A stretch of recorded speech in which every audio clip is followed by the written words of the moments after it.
that are realizing that a system built to divide, impoverish, and destroy us cannot stand if we do it. All right? It's kind of basic mathematics. If you hear me, could you feel me, could you free me? Wonder if I made a difference or made a difference. But that we are the difference. We ain't got no code to decipher. Brother, I would never call you trife.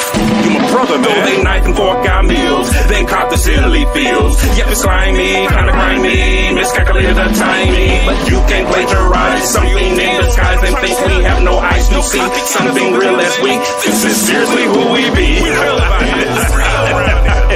See, this here is true indeed, the real deal, thoroughbred, like collard greens and cornbread. Can't recite what's never said, purpose keeps us fed. Real man, this is grand A, hope fed. But still, you are my brother, above you there's no other. Blood or something other, more like what the blood covers. Man, no matter what they say, we good over this way. This is positivity in the making, helping brothers to break through. Without breaking, without breaking, without breaking, without breaking.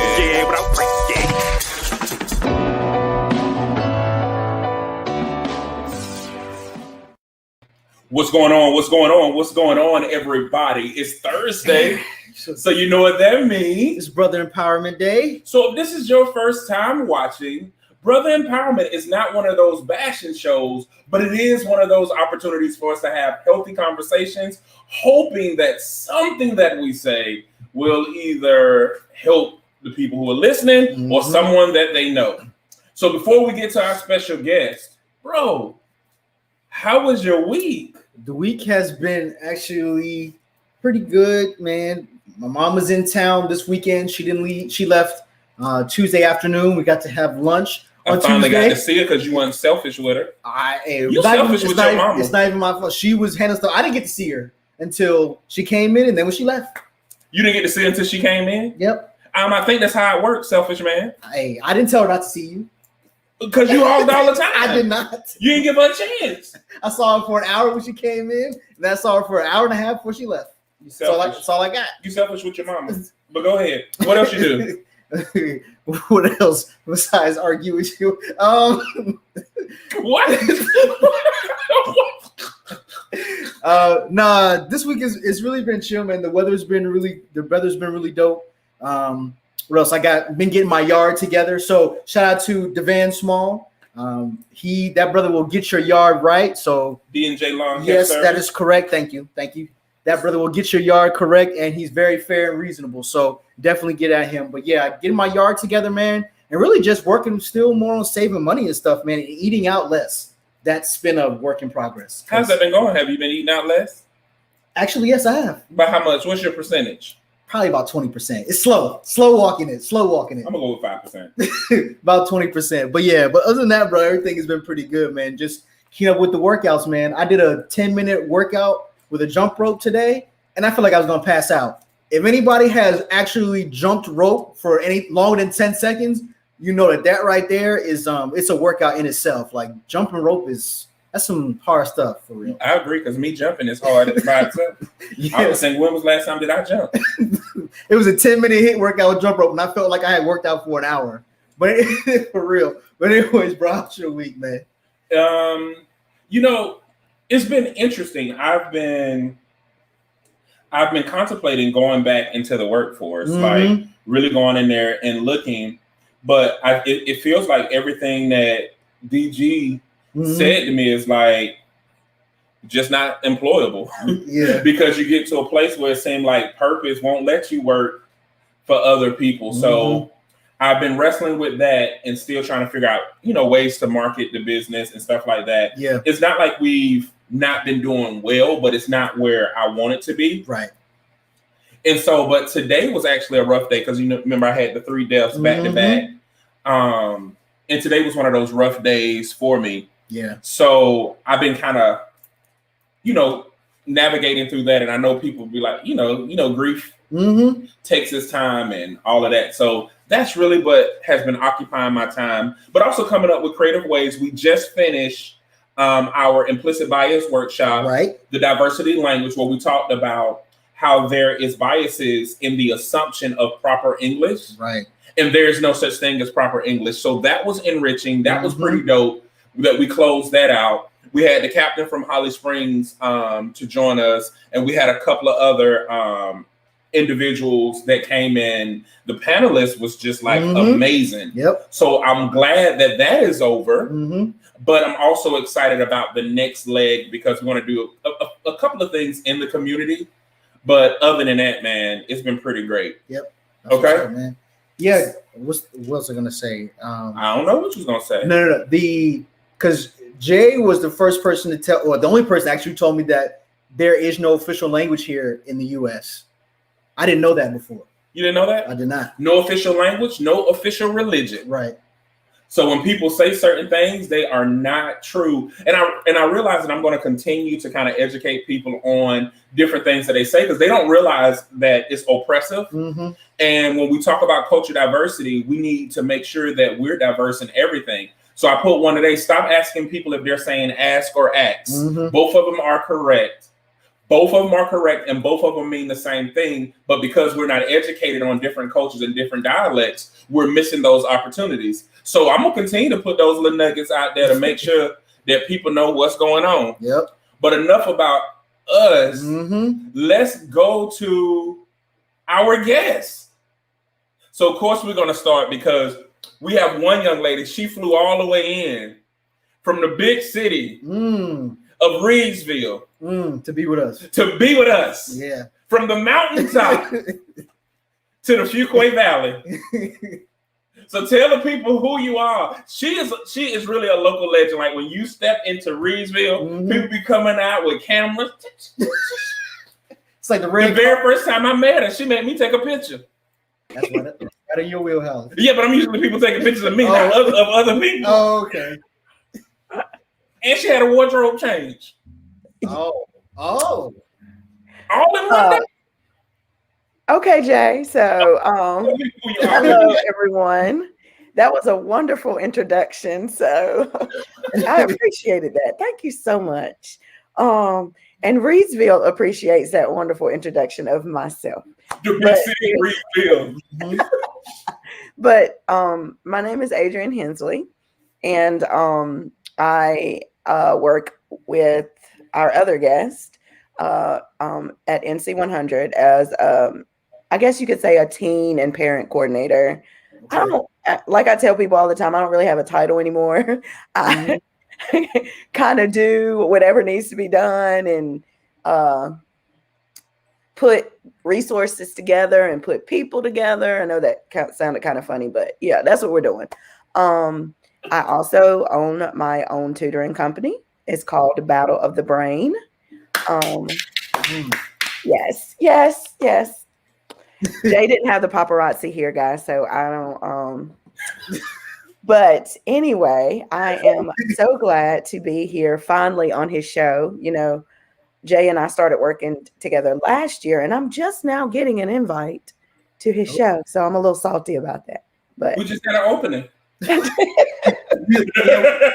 literally have been booked all year up to this point. But who's famous now, huh? Okay. Well, it's nice to be here, everyone. So I hope we have a wonderful show. Have you seen Cordell's muscles? No, he's the famous one. Look.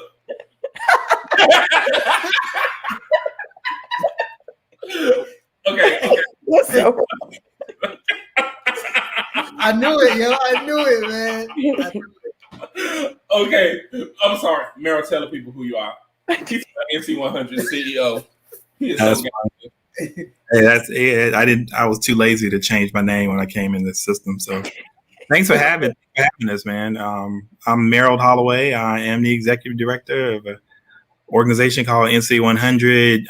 But you know, at my core, I'm an organizer and an advocate, interested in health equity, social determinants of health, economic empowerment, liberation for folks that look like me, and other folks who are marginalized. So I spent a little time doing economic development in the Durham area. Still live in the Triangle, live in Raleigh. They're really dedicated to my hometown and home county, Rockingham County. So you see, I'm repping the Reidsville here on my shirt. I'm wearing this old coach's shirt. So wasn't the coach, but I don't know how the shirt ended up in my wardrobe. Used to be the principal at our old high school. So maybe, she'd be able to slide a brother something. Yeah, I also do work in rural communities. I really care about rural communities and sharing resources, and spend a lot of time working for as a consultant for Rural Forward, North Carolina. We are a capacity builder in partnership with the KB Reynolds Charitable Trust, and we focus on what we call Healthy Places North Carolina counties. There's about 10 counties across the state that have different health indicators, and a lot of what people do in nonprofit spaces is all social determinants of health. It's supporting people in access to transportation, security at home, housing, broadband, all those things that healthy people have is what I'd like to focus on trying to provide. So very happy to be here and glad to have Adrianne as part of our team, and glad that we have been able to do some work with you gentlemen. Yeah, no, for sure. The honor is all mine. Yeah, sure. I mean, we can go ahead and let the cat out of the bag, because we're about to hit that youth division by force, because Love is a Parable and NC 100 and Teens Have a Voice Too will be doing the ultimate collaboration to make sure that we are really helping the youth. For those who know, Rashia, who's our junior advocate coordinator on our side, will be helping bridge that gap, and we're excited about the things that we have in store. We're about to make sure our youth, no child is left behind, and we're going to be providing those needs. So you heard it first. Another thing, Love is a Parable is now official members of the Fuquay Arena Chamber of Commerce. Round of applause. Logo, we add to the website. Tell them who we got on. Oh, okay. So we got Sean in YouTube land. What's up, Sean? What's going on, Sean? Tara, Hi, Sean. What's up, Tara? Hey, Tara. So Kenya is on. Hey, Kenya. Hi. Uncle Marks is in the building. What's up, So my sister Lolita is in the building. Hey, sis. Hi. Wifey. So we got the love of my life is in the building. Rashia, hey. Oh, hey, Rashia. Look, oh, that's sweet. That's sweet. Look, mixtape coming out by Rashia. I swear that's a good picture. I got edges. Y'all ain't got it. So we got the beard is in the building. Ricky. Shut up, Ricky. What's up, man? Happy birthday, Harper, though. Today's Harper's birthday. Oh, happy birthday, Harper, for sure. Oh, so we got Tam is in the building. What's going on, Tam? Oh, we got Michael Jenkins, aka Triumphant, in the building. What's going on, bro? What's going on? Okay. Tara, you're exactly right. It is. Oh, Tara. Yeah. In the building, also in YouTube land. What's going on, Shantika? Oh, look, she said she liked the cat photobomb you, Adrianne. My cat, I meant to tell you guys, my cat usually doesn't do this until I'm on a Zoom or a live. So apparently they want to be famous like me. Her name is Cleopatra, by the way. Okay. Oh, so she like her mama. You know it. Who else? We got Kate in the building. What's going on, Kate? And I think, and Mama Garnett is in the building too. Hey, Mama Garnett. Hey, Mama Garnett. And that's everybody. Yeah, Lita was talking about the how people don't realize language is offensive and oppressive. Yeah. So I'm definitely excited about that. So let's jump into some stats. Y'all ready? Yeah. Researchers have found that 1 in 6 men have experienced sexual abuse or assault, whether in childhood or as adults. 1 in 3 men or 1 in 4 women have experienced some form of physical violence by an intimate partner. Men top fears: body image, money, height, other men, and being inexperienced. Wow. Our population, the percent of men aged 20 and over with obesity, 40.5. Wow. We holding it down in the wrong way, literally. Men die by suicide 3.53 times more often than women. The peak age for death from suicide is actually 45 to 49, but men over 50 and men under 45 die at the same rate of suicide. 1 in 71 men had been raped or suffered an attempt within their lifetime. Men receive 63% longer sentences on average than women do, and women are twice as likely to avoid incarceration if convicted. Wow. Woo. So what are y'all thoughts? I definitely can agree with the percentage of the suicide rate for the male, because I would assume, I'm not a male, but I would assume, especially Black males, they hold a lot of stress on their shoulders all the time, and sometimes they probably don't feel like they have an outlet to talk about, because in our culture, sometimes if you want to go to a therapist or go to somebody to talk to, we tend to say, talk to the Lord, or, we kind of shoo it away. So I'm pretty sure that's accurate. And it's also sad in the same token. Yeah. What about you, Merald? Anything stuck out to you? Well, that last stat, I wonder, is that disaggregated by race? The one about the men receive longer sentences, and I'm sure the more violent crimes are committed by men, so that's part of it. But I wonder what that gap is if you break it down by men and women who identify as Black, because I feel like there's especially, one of the things that I've been trying to learn a little bit more about and really been interested in is the criminalization of Black women at a very early age. They are young Black women that, when they're 12, 13, they don't get to be kids anymore. I think a lot about some of the strife and pain from, I'm forgetting the young lady's name. I hate to leave her name out, who suffered the gunshot in Columbus. Yeah, it was layered. It's what was her name? Ain't that terrible? Brianna. I don't know. It just escaped me. Yeah, and the thing Brianna is, Taylor, right? No. Ma'Khia Bryant. Ma'Khia Bryant.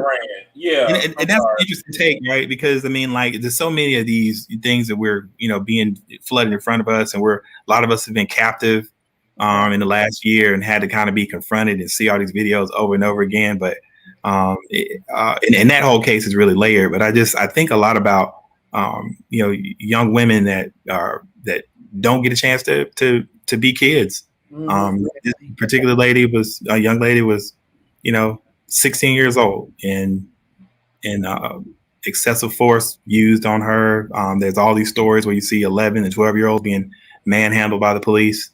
But yeah, that kind of stood out to me. I wonder what that sentence would be disaggregated by race.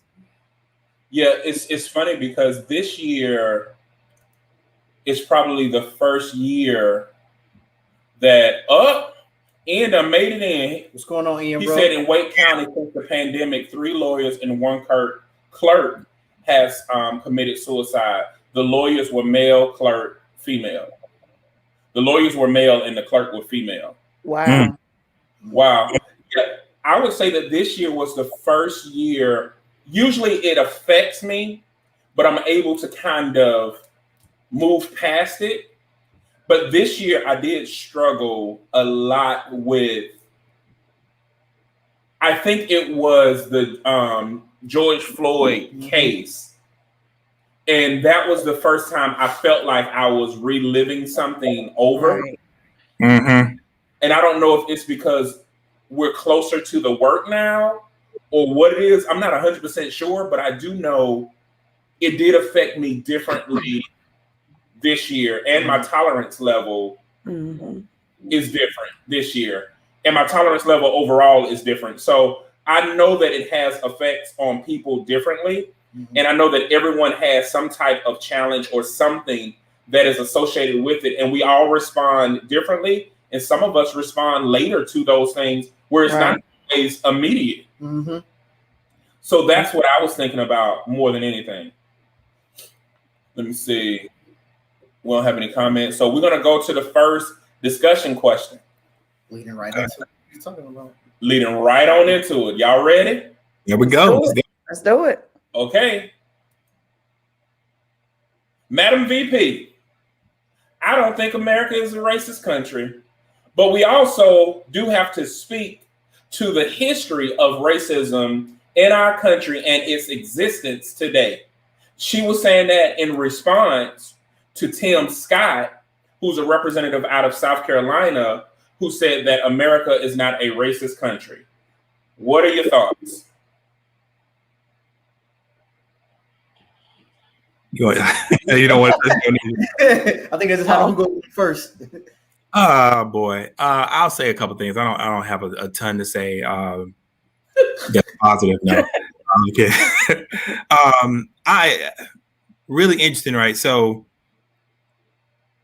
in Vice President Harris's case, much like Tim Scott, there is a personal and party interest to say the right thing, right, and to maintain power and to find a way to, on VP Harris's side, there's this movement, and we had this happen with Barack Obama and Biden now. There's a move to have this centrist point of view to where you don't want to inflame and you don't want people to be able to easily kind of throw out, oh, you're using the race card. And so I think what she was trying to do is diffuse that and get people focused on what really is more important, is talking about the real truth. And we get away from this exceptionalism that we have been teaching to our students, the ideals that people have generally that don't really know the true history of what happened in this country, what happened with transatlantic slave trade, Jim Crow, all those things. There are a bunch of people whose point of reference is a book that was written that's basically propaganda. And so she's trying to stay in the middle so folks don't accuse her of being on one side or the other. And one, to focus on, like, you know, what's really important is making sure that we that the systems that are in place, the racist history of the country, and not necessarily label the country as racist, because there's going to be a whole lot of folks that don't have a proper understanding or proper framing that will stick on that point. It's a racist country, and it will be stuck on semantics, and you don't get anywhere. So that's her motivation. You know, it is what it is. Like it, don't like it. She's a centrist. Biden, Obama, that's what they do to keep power. Tim Scott, he is. I saw on a couple of things after he spoke, after the president did his address. He's a rising star in the Republican Party, and they see that maybe one way to be able to gain power is to have some symbol that allows people to say, oh, okay, well, maybe you aren't what I thought the Republican Party is, because we have a whole lot of people that conflate conservatism and Republicans with racism, which isn't fair. And so if the Republican Party can use Tim Scott in that manner to be like, hey, look, you know, we're still doing all this racist stuff and we're holding all these systems and doing all this stuff to you and profiting off of your pain, but here's this black guy that would push in front of you. So we can say on the surface, hey, look, we're not racist, because people just don't, and we know this, people don't have a fundamental understanding of what actually racism is. So that's my take. I don't think it's that egregious for Vice President Harris to make that statement, because I really do believe we need to focus on tangible policies, speaking truth in places, and speaking it to power. It is not too far-fetched from the NPR statement that they made a few years ago, where they said America is a country with a lot of racism, but very few racists. Yeah. And the argument it's kind of very similar to this statement in, is the country itself racist or is the people racist? You know, and we can go back and forth with playing with that. Now, the latter I do agree with. Now, we do have to speak the truth to the history of racism in our country and its existence today. Yep. which is kind of echoing or paraphrasing what NPR said, where there is an air of racism. And I think where people get confused, and even when we talk about it, is the intention of racism and that presence versus the inherent racism that is already prevalent due to the history. So it's so many different ways that we could spin that to talk about it. And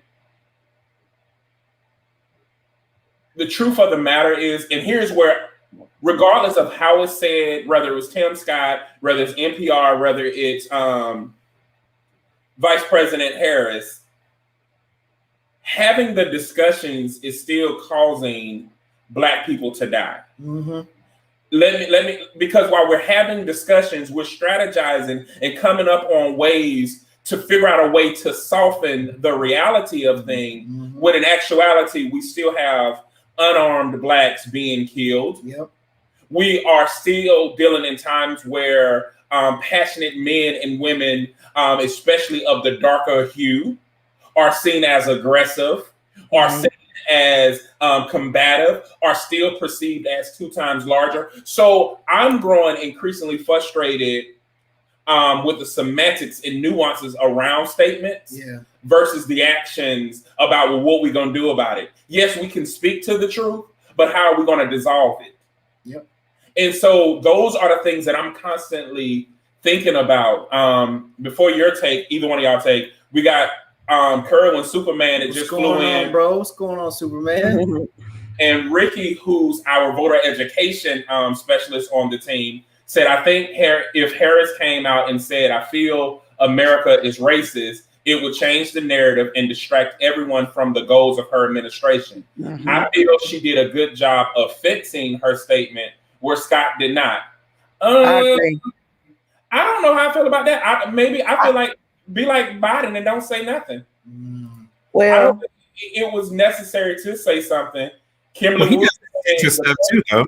He does that same centrist stuff. He finds the language to be like, I'm siding with y'all and I'm down with y'all, but I'm also like, I'm kind of cool with y'all too. So it goes back and forth. So being basically white is what you're saying. Say what? So being basically white, I mean, that's basically. I'm gonna help y'all, and I believe it's wrong, but I don't know if I'm going to compromise too much of what I'm dealing with. Kim McGee said the country was founded on discrimination, which permits people to be racist. What you about to say, Adrianne?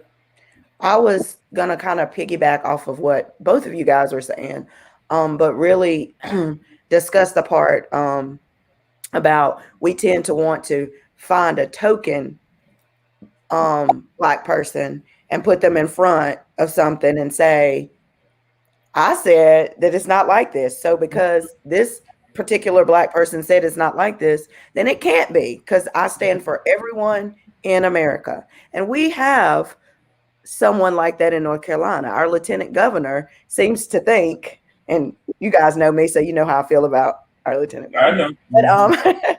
But he seems to think, as far as education, that we're teaching our kids to basically discriminate against white people, and that there is no racism in America, and we should change all of our curriculum.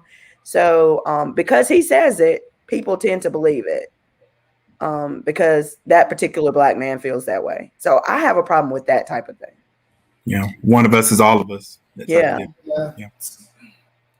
In regards to VP Kamala Harris's statement, I think instances like this illuminate or illustrate why it's so important for everyone to have their own voice and for everyone to have their own line of thinking.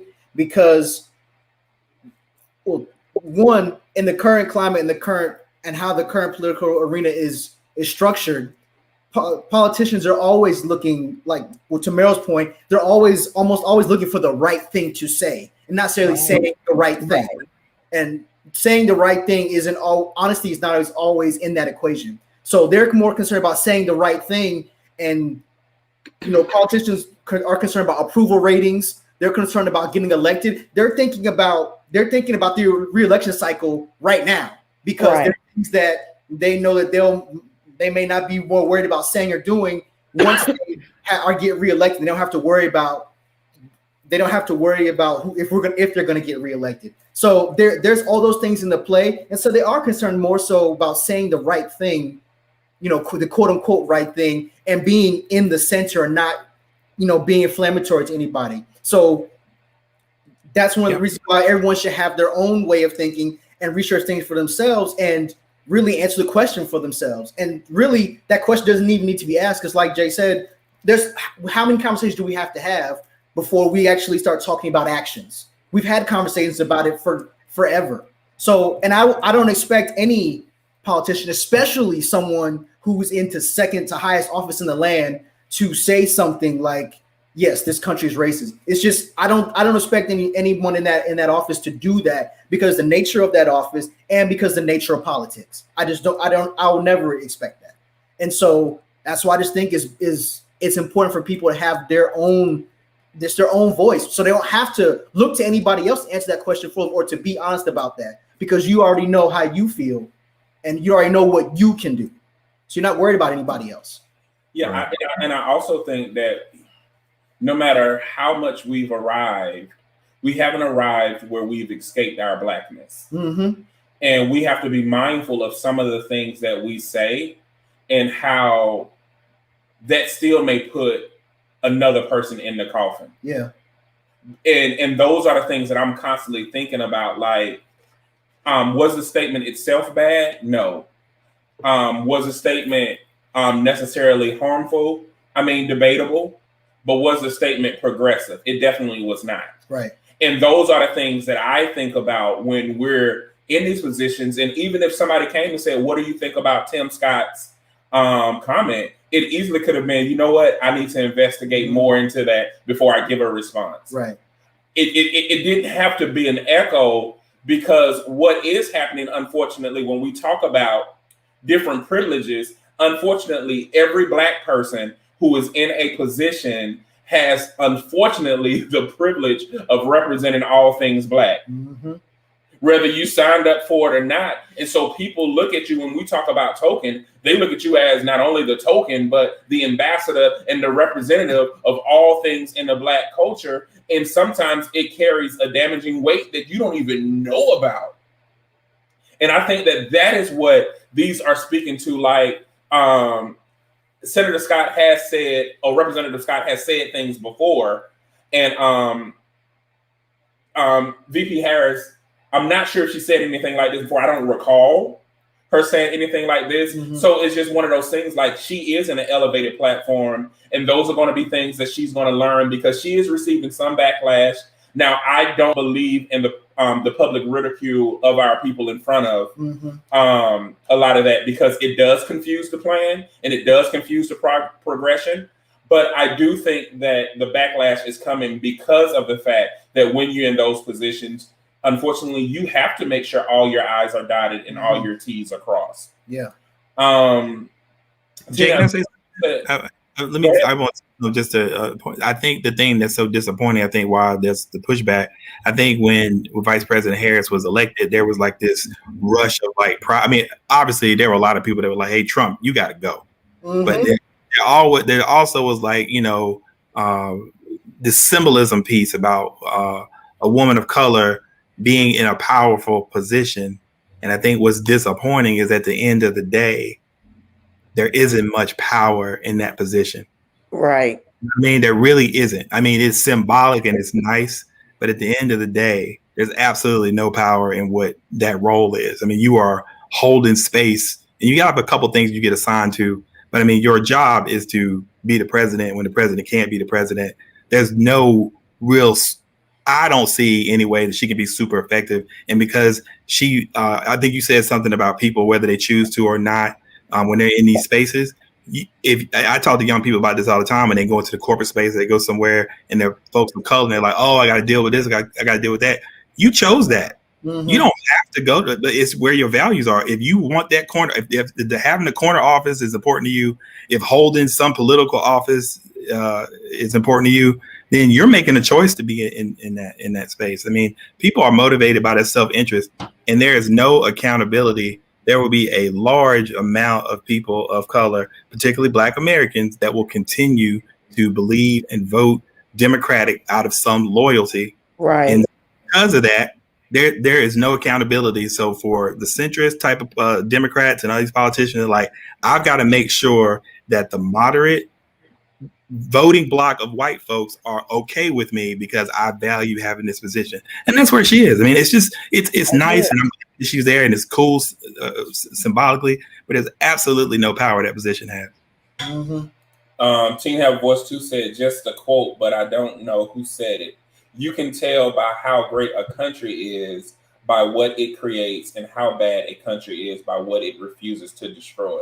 Ooh. Wow. I like that a lot. Can you Google that so we can figure out who said it? I know. Who said it? We need to give credit to somebody. No, I just want to post it. I so like I can that. it on my Facebook. Okay, switching gears. Activities for Black children during COVID. Ooh, Adrianne, it's all you. I'm the spokesperson for Black children during COVID. All right. That's you the token. Oh. Okay. So let's be specific. Are we trying to find activities? Are we talking about what has happened? I'm curious. Like, yeah, Ricky said, why you thinking? Ricky said, I think she has power when it comes to the tiebreaker factor in the Senate. Yeah. And I think that we should never negate, when we talk about power, influence is just as much.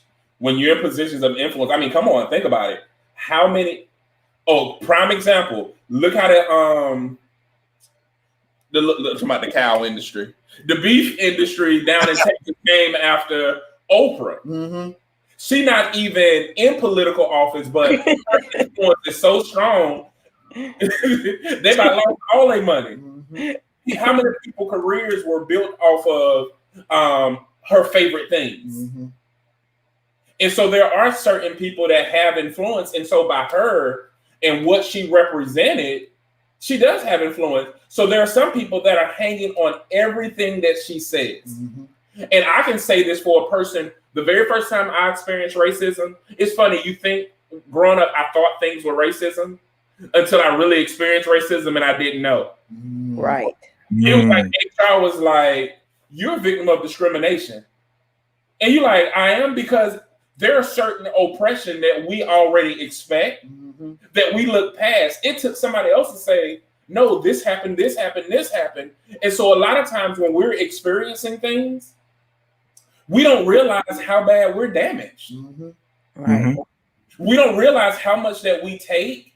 And so sometimes when you're in these positions of influence, it will make a person who may be dealing with something second guess what they're going through. And it may cost them their life, may cost them their livelihood. The list goes on of what could happen when we make certain statements and your level of influence and what it may do to somebody's mind. That's what I was thinking about. Yeah. But back to Adrianne with doing something for these kids doing COVID now. Okay, so I'm just gonna speak on what because I personally have 3 children. That one's 11, one's 15, one's 16. I'm gonna speak on what I know personally, and things that I've signed my 11-year-old up for. So here in Rockingham County, we have a 4-H center. And usually every year our 4-H center is able to have like this camp for kids. And most of the time, you know, our babies, our underprivileged children get that camp experience for free for a week. Well, we can't have the camp in person because of COVID, obviously. So they're doing everything like free over Zoom. And they're also doing like a lot of sending you kits to your house. So one of the first ones that they're doing is a gardening one. And I know that might not seem like a Black children activity, but it should be. So the kit comes with like actual vegetables, fruit, and flower type seeds. So, and it also has the times that you're going to meet on the Zoom, and they have people coming in and they're talking to the kids about gardening and how to do your own in your backyard. So that's one of our first things that we're actually going to be doing next week with my 11-year-old. And I think there's one after that, and it's physical fitness type. And they're possibly going to send like the yoga ball and the mat. And all of that kind of plays in as well with mental health, because our children definitely have been dealing with a lot of issues being kind of stuck in the house. So that's one of the things that I know. Give me some time. Y'all talk a minute. Let me think. You said something I wanted to definitely shout out, because some of our partners actually do. There are quite a few Black farmers. Joyful Living within the Garden. She did a Great Kids event that was very similar to that as well. We got Blackology Coffee Company, who is now getting into agriculture as well. They think even got chickens now. And trying to give people eggs. I want some chickens. I want some chickens too, but I just don't want them at my house. So I'm gonna buy a chicken to put in her farm. But yeah, there's quite a few who are actually getting into those things now, and I do agree. I think when I'm starting to think about activities for children, I'm thinking about things like, I like electronics, but I'm wondering about what are things that are stimulating their social development and their character development. I'm cool with academics, but I do feel like social development is just as important as academic development. Agreed. Character development is just as important. I feel like when we think about activities, what can we do to engage them? And I purposely have been taking my children to places to learn more about culture. You know, Ricky said, my kids have been doing a ton of arts and crafts. We have also been making things like sorbet and root beer for Cordell. and I told him to go pick that root beer up today, and he gonna mess around and that root beer be gone again. See, he don't care about that root beer. He just want to complain about it, Ricky. I should have came and got it. Well, I told him I'll come and pick it up on Saturday, tomorrow. See, he don't care. I've been a ranting guy. When he told me he made my ginger beer, I was there before we hung up the phone. Well, you also live very close. Well, halfway. No, you actually are closer to him than you are to me. You actually had to pass him to come to me. But that doesn't validate what I'm saying. You live closer to him than I do. We're about the same. We're about the same. Okay.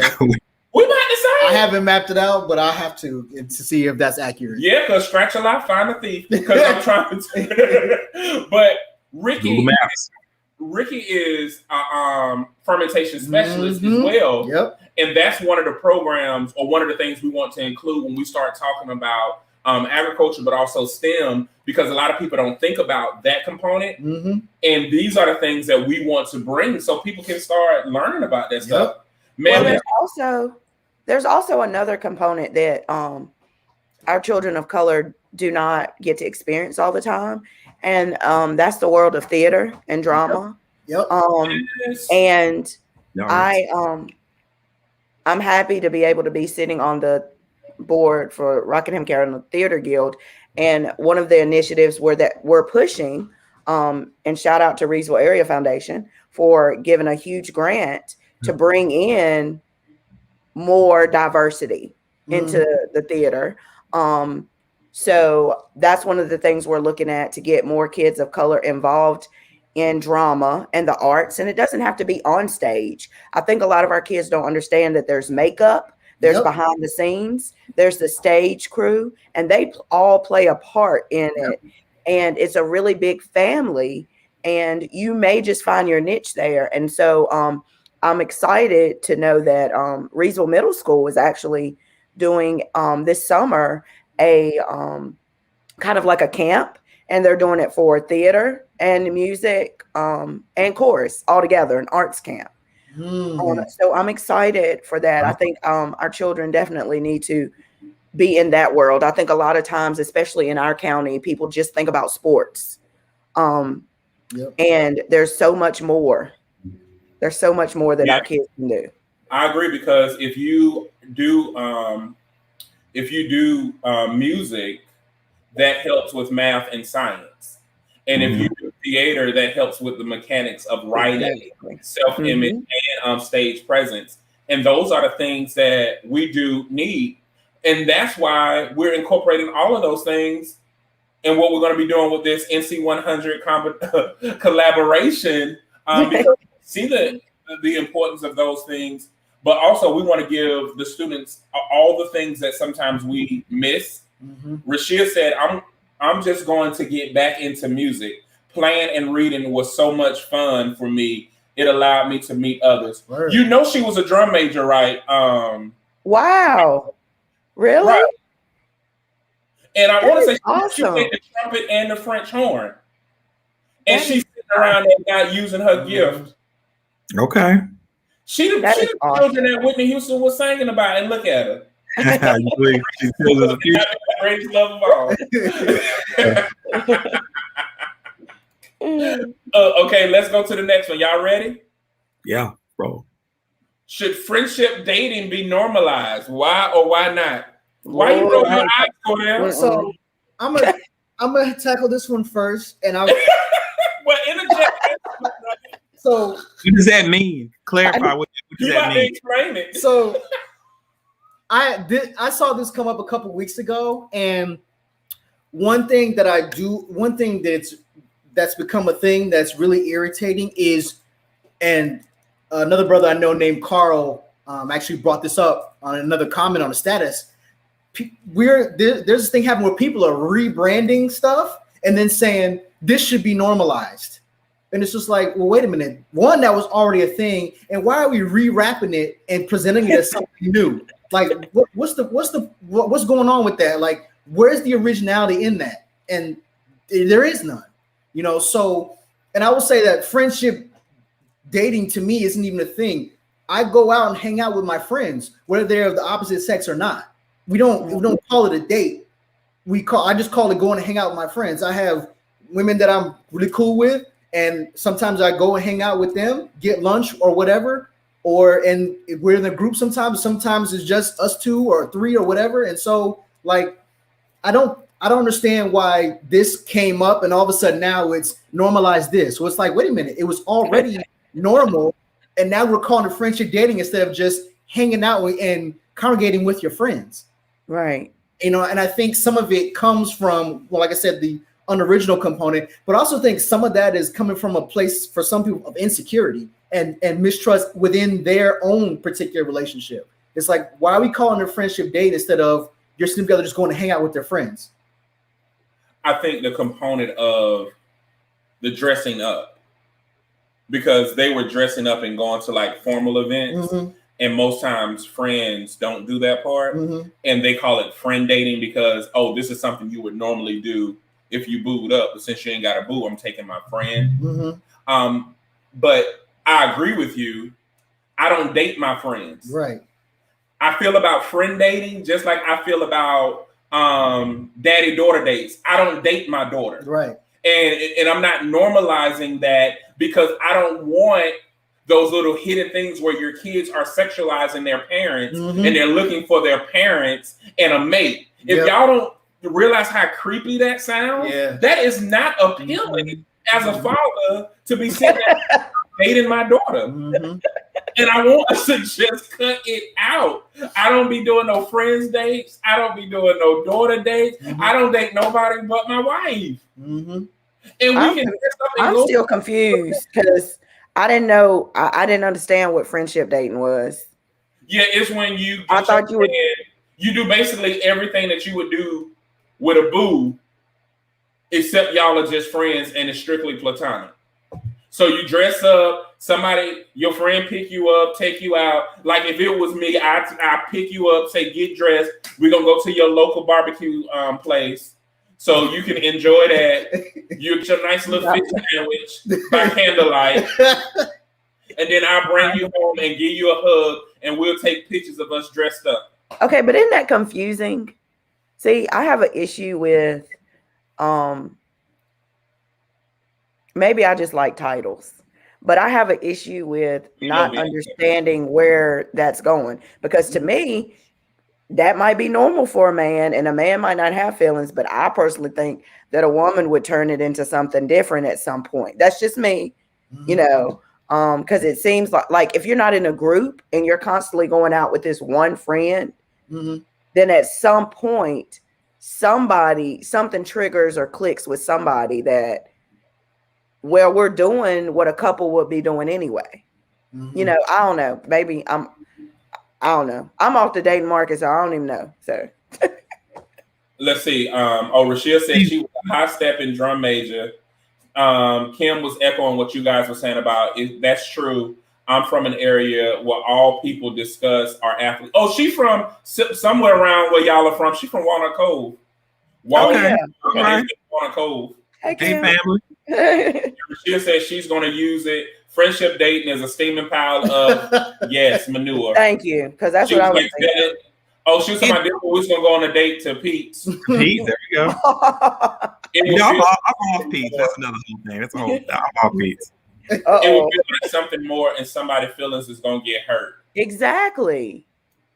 What you about to say, Merald? Only. So here's the thing. So I mean, you know, I know y'all joke with me. I mean, I am Generation X. Like, so I'm closer to 50. I'm closer to 50 than 40. And so I totally understand why people so the word date and dating has like a certain meaning to people depending on like where you're from culturally or just regionally or just like generationally. So the word dating to me, my understanding is that when you date someone, it is like some progressive thing that you're building a relationship and it's not really meant to be platonic.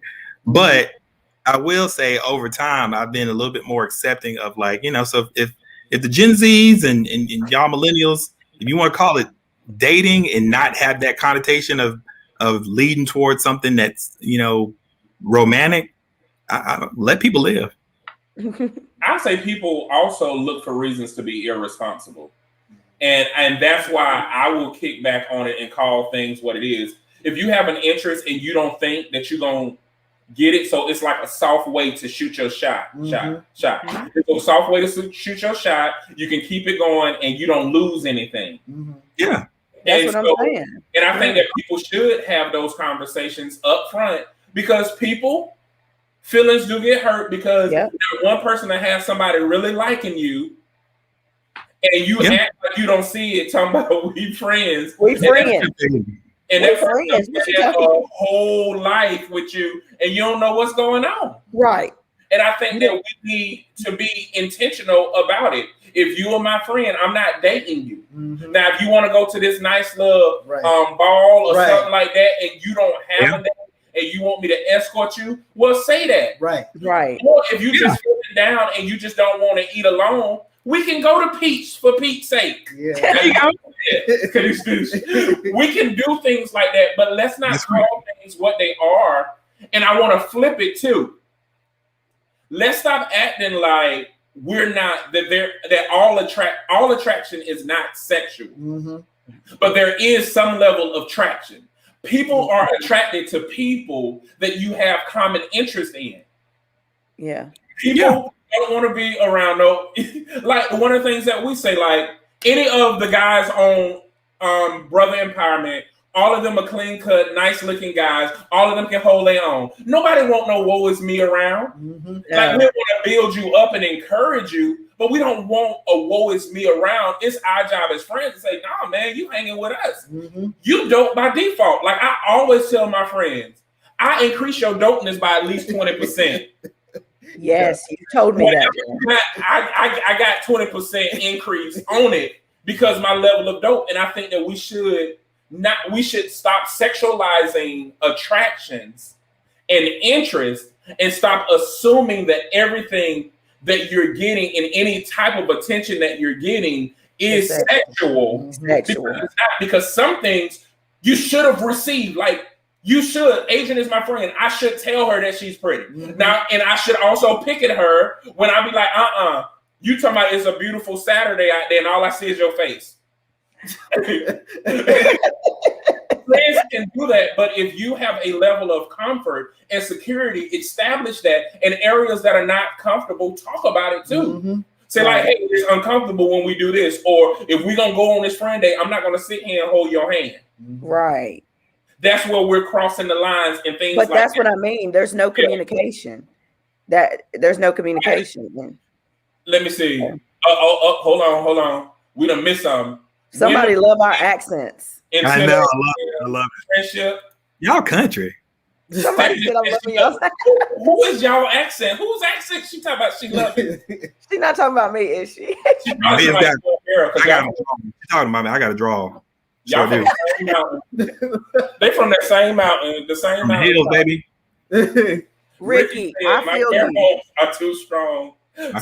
Ricky, I feel you. My pheromones are very strong, and I learned that early on. I agree. Right. Look, somebody gonna get seen.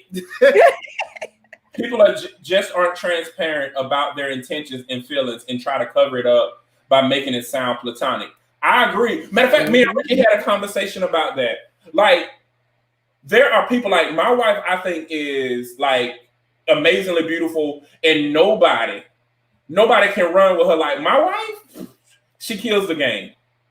But there are some women that I have known along through life who didn't receive what is basic affection, basic attention. Like if your hair look good, somebody saying your hair look good, I don't want you. And so we've had to have that conversation. Like, no, look at my wife and look at you.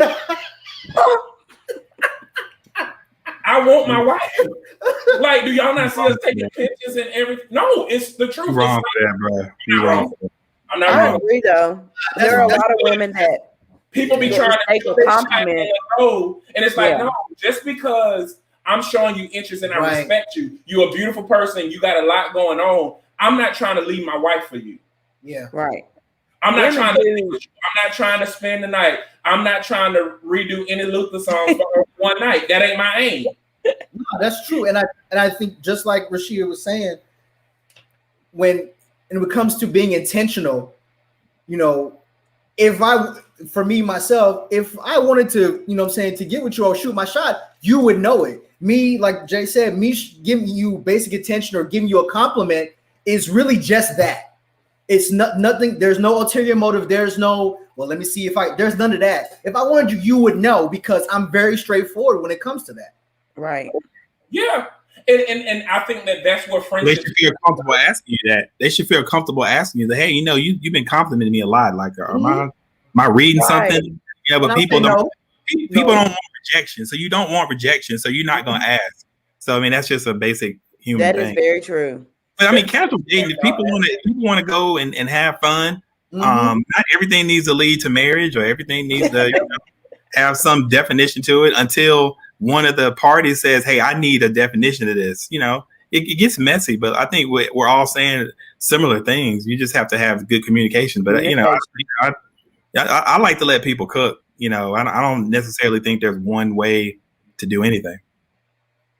Whatever is going on. She says she like your accent. She from Texas. Y'all. Thank you. Yeah. Ricky said I'm not wrong. Nope, not at all.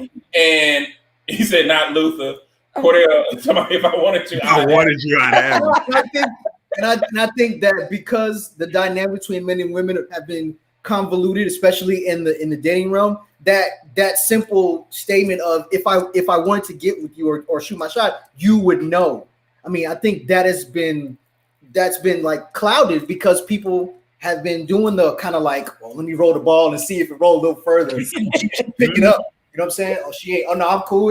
You know, we just cool. Like, but you, like you said, you really do have an attraction, but you don't want to voice that because you, like Merald, like you said, you don't want to be rejected. So things where it's like, no, like this is just, you know, I don't have to want you to say something nice about you.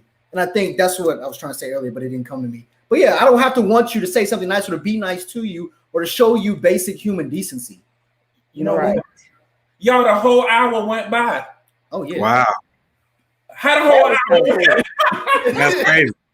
I was about to say something. I'm like, it's 9:29. Wow. Yo, y'all, we gotta shut up. What happened? This what happens with people. Yeah. That hour went by fast. It did. Stephanie said, but what a glorious relationship it would be if it began as friendship dating. Well, I don't know. I agree with that. But I disagree. Yeah, I don't know about that. I'm I mean, like, eventually you not, I mean, like if I think about these folks that are, you know, they're married until they're 70, 80 years old. Eventually, all you gonna really have is a friendship. So you need to have it at the core. Because like all that other stuff, you know, the romantic stuff, I mean, that's gonna have ebbs and flows. And, you know, well, you shouldn't be with somebody that's not your friend, though. That's my point. Yeah. but you're not friends with somebody if you meet somebody at the club and you're attracted to them physically and everything kind of starts to be. The first thing you see is the physical. You're not friend. You're not trying to. You're not interested in somebody. I want to be your friend. Like somebody that you're romantically interested in. It's like, I want to be your friend. But no, but I'm saying like we act like that, like those, like two things can't happen at one time. Yeah, like they're I can be exclusive. sexually attracted to you and also be your friend. Right, but not the first time you meet. Yeah.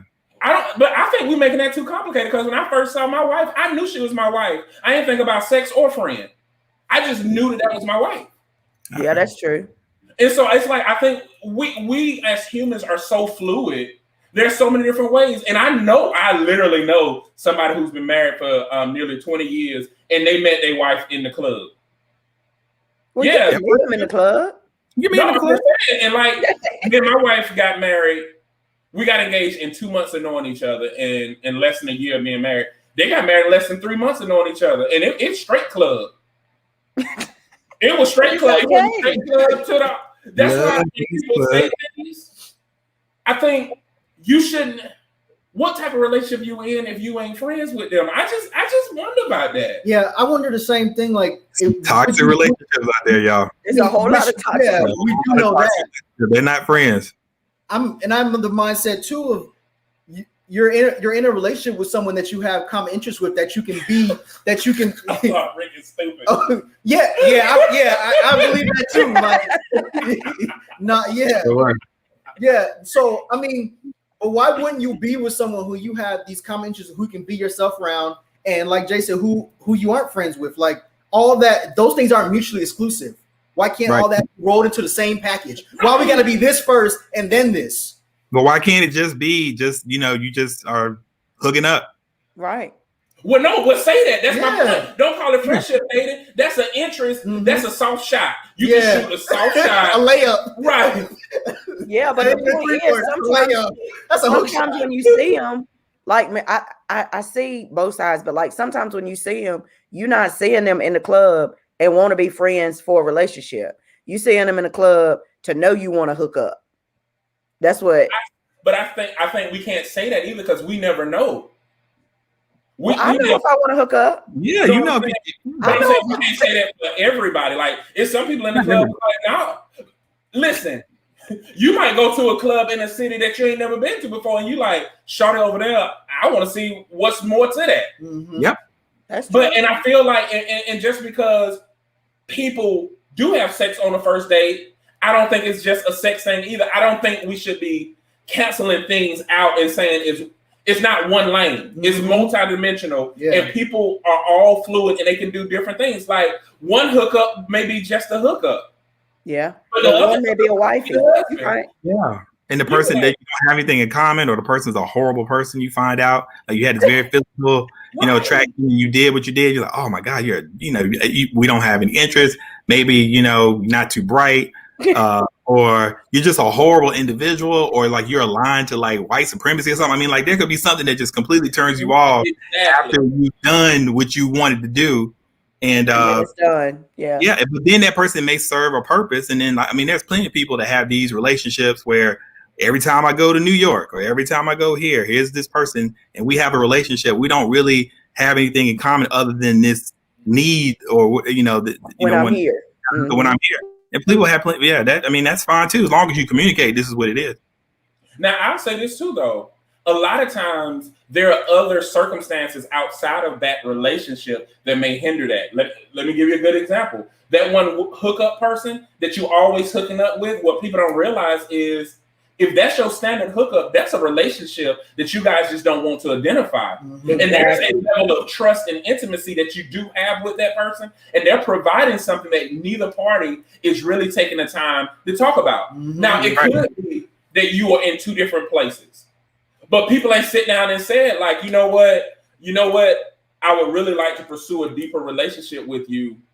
But I hate the fact that you're in New York and I'm in Atlanta. Yeah. Right. Well, and I think that we don't know how to have intimate conversations, and a rejection doesn't necessarily mean it's rejecting the entire framework of that relationship. Mm-hmm. Yeah. Just because I'm not sexually attracted to you doesn't mean I don't want to be your friend. Mm-hmm. Right. That I don't want some type of relationship. Yeah. Right, and think about how many people started off as friends, and it's always one person saying, "Well, I knew I always wanted you." Yeah. Well, you could have speeded up the whole relationship if you 5 years ago. 5 years. Mm-hmm. So you let me go through all you ignore something that really is going to be a problem about being with somebody long term. So let's say you date someone or you meet somebody, you hook up and you have a good time and enjoying each other, and then they're like, "Oh, you know what? Yeah, I sure am sad that Trump lost." Like, oh. We can't be together. You know what I'm saying? Like, we can't be together long term. You show up with a MAGA hat or something. Y'all can stick with whatever you got to do, but like, you can't. That's a wrap. Michelle said friendship is the foundation of any relationship, but I'm expressing my interest, so Put on my MAGA hat. Don't you put on that? Oh. I agree. Look, guys, we got to go ahead and end this conversation because I'm not going to start another one with you. Yeah, This hour go by, ain't it? Yep. Merald forgot he was hungry. He forgot he was hungry. Chick-fil-A cold and everything. Drinking his scotch. Leave him alone. Oh yeah, his scotch. Scotch. So what we're about to do, guys, is what is called Positive Brother Shout Out. So this is your opportunity to shout out brothers who are making positive contributions in the community. Hopefully those who normally don't get recognition versus those who always do. So Adrianne, who you got? I guess I'm going to have to give it to Michael Harris in Rockingham County. He is Pretty dope. He is pretty dope, and he's doing a lot of great things, and his voice is definitely being heard. And I gotta give him a shout out. Merald, who you got? Mike, thank you for all you're doing. But brother Harris is the man. I tell you, I met I've known him for a little while, but I really got a chance to have a really great conversation with him this week, and it's a brother out in Beaufort County. His name is Anthony Tyree, and he runs an organization called ClearPoint. He grew up out east. I want to say he grew up in Washington, Little Washington, and he left after graduating high school, went to the military, lived all over the world, obviously from being in the military, and very much like myself, like felt this calling to come back to his community and support it in a bunch of different ways: economic development, substance misuse, advocacy, and this ClearPoint organization is doing some really great things and is a model for some programs. I think there's a program in Durham. I wish I could remember the name of the program, but this program is so powerful out east that's really doing some really great things in mental health and substance misuse. This brother is spreading his ministry in a lot of ways. So Anthony Tyree, look him up. ClearPoint, unbelievable organization. Word. All right. When you get a chance, make sure you put his contact information in the comments so we can all check him out and support him. Sure. No, for sure. And you're probably going to get some friend request anyway tonight. Anyway, just so y'all know. Yep. It always happens. So who you got, bro? Definitely, I want to shout out Jay and Merald. I want to shout out y'all, man, just because Merald, I heard about you before I even met you, saw a picture, anything. Jay had that brother had been bigging you up since the first day he met you. He was like, man, wait to meet Merald, man. He's dope and this, man. He definitely, whatever he says he's gonna do, he does it.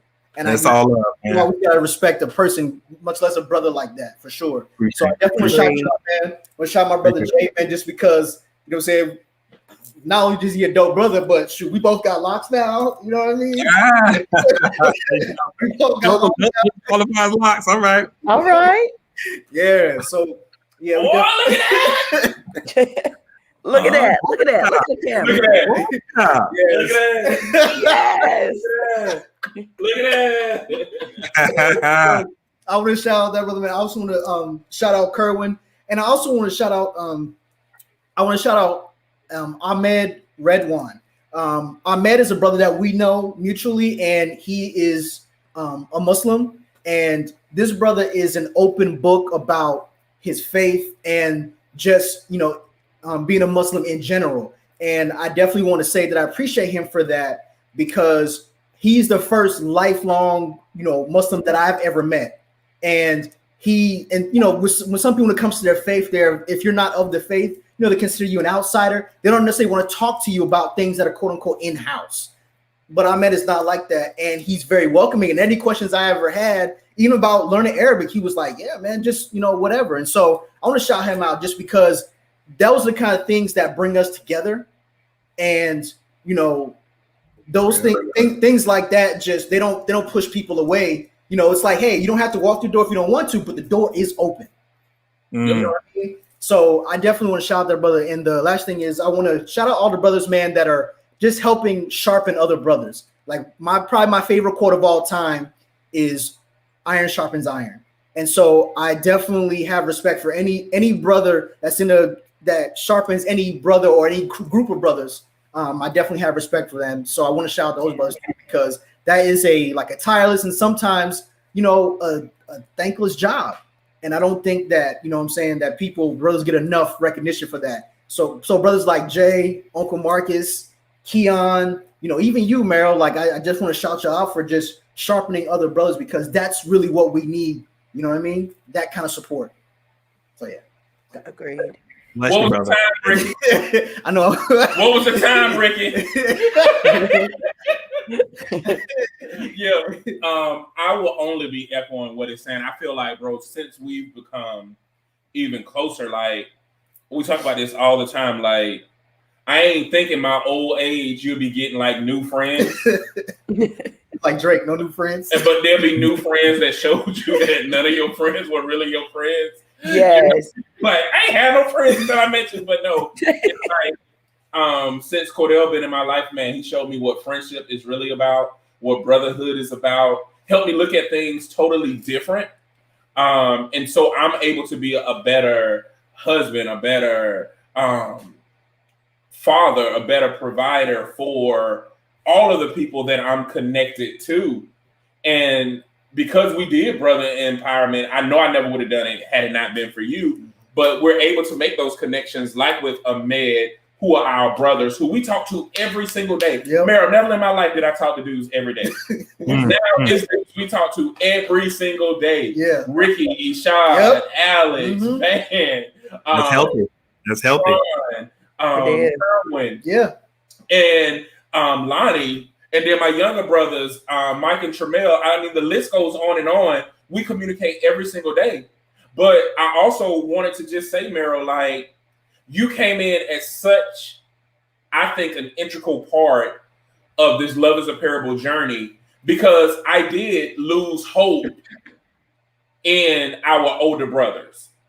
Everybody was always trying to hustle you. They say they're going to do something, but they don't ever provide. Yep. And you were the first one, because I was side-eyeing it the whole time. I was like, I don't know. He one of them. Yeah. He one of them. But you performed exactly, and you continued. And I like the fact that we can have honest conversations. Tell them, Adrianne, like, we can have raw conversations. I agree with this. I agree with that. And I never left a meeting feeling like I lost you as a brother and a friend, and also one of my mentors. So I appreciate you. I love you. I think that you are a great person. And I'm glad that you even stayed up at 9:43. Exactly. Yeah. It's close to my bedtime. I heard that, man. He'll be in some slippers. I told you, I'm closer to 50 than 40, man. So, Pajamas. Yeah. But I love you. Make sure you guys stay on. But everybody else, like we tell you guys, if you feel that you don't have anybody in this world that care about you or love you, you just met 4 people that truly do. Make sure you connect with MC100. Follow them, like, share, but most importantly, connect with people to show you that you're not alone. So we'll see you guys next week for another amazing, awesome guest. So we'll see y'all. Take care. Shout out Ricky. Shout out Ricky. No matter what they say, we good over this way. This is